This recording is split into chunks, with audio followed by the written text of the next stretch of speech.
रामायण में सभी राक्षसों का वध हुआ था, लेकिन सुपर्णखा का वध नहीं हुआ था। उसकी नाक और कान काटकर उसे छोड़ दिया गया था। वो कपड़े से अपने चेहरे को छुपाकर रहा करती थी। रावण के मर जाने के बाद वो अपने पति के साथ शुक्राचार्य के पास गई और जंगल में उनके आश्रम में रहने लगी। राक्षसों का वंश खत्म ना हो, इसीलिए शुक्राचार्य ने शिव जी की आराधना की। शिव जी ने अपना स्वरूप शिवलिंग शुक्राचार्य को देकर कहा कि जिस दिन कोई वैष्णव इस पर गंगा जल चढ़ा देगा, उस दिन राक्षसों का नाश हो जाएगा।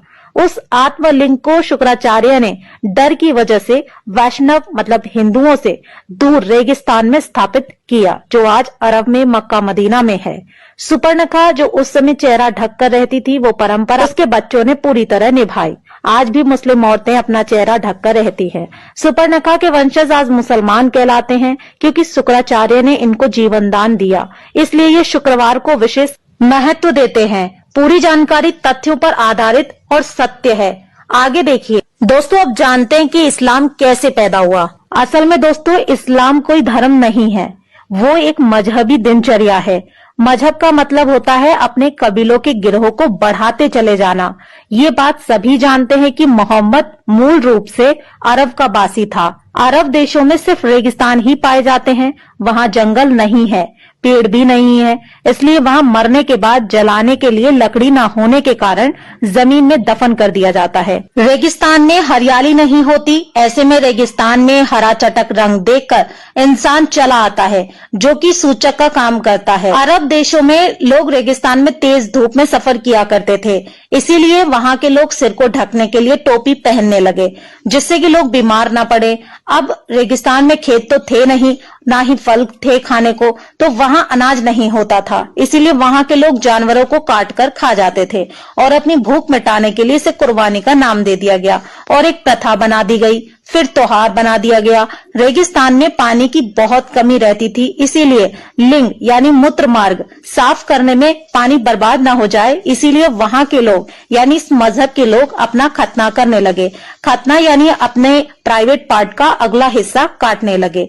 सब लोग एक ही कबीले के खानाबदोश होते थे, इसीलिए आपस में भाई बहन ही निकाह कर लेते थे। रेगिस्तान में मूर्ति बनाने के लिए मिट्टी मिलती नहीं थी, जिसके कारण इन्होंने मूर्ति पूजा को अपने कबीले में यानी अपने मजहब में खारिज कर दिया। एक जगह से दूसरी जगह जाना पड़ता था, इसीलिए कम बर्तन भी रखते थे।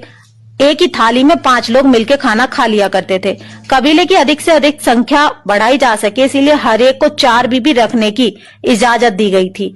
अब समझे, इस्लाम कोई धर्म नहीं, मात्र एक कबीला है जो सिर्फ जनसंख्या बढ़ाने के लिए बनाया गया है, और इसके नियम असल में इनके सिद्धांत नहीं, इनकी दिनचर्या है। सबसे बड़े लुटेरों को खलीफा और अन्य बहुत सारी उपाधियां दी जाती थी ताकि उनका कबीला बढ़ सके। इस बात से साबित हो जाता है कि इस्लाम कोई धर्म नहीं बल्कि एक बहुत बड़ा गिरोह है, जिसका एक ही एजेंडा है, जहां जाना वहीं पर बस जाना और अपना अधिकार मांगना, और वहां की मूल जनसंख्या को पूरी तरीके से समाप्त करके अपने इस्लाम मजहब को आगे की पीढ़ी को जबरदस्ती कबूल कराना। इनका मुख्य टारगेट उस देश के आदिवासी होते हैं।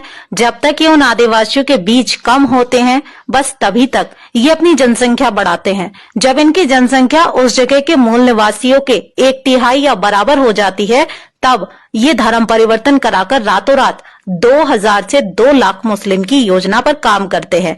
भारत के कुछ गांव, जिले, राज्य इस्लाम की इस योजना में पूरी तरह से शामिल हो भी चुके हैं। तो दोस्तों, ये था इस्लाम के पूर्वजों का इतिहास। इनके पूर्वज कौन थे? इनके पूर्वज ही राक्षस थे। इसीलिए दोस्तों, मुसलमानों से देवताओं और धर्म वाली उम्मीद करना बिल्कुल बेकार है। डाउनलोड मौज।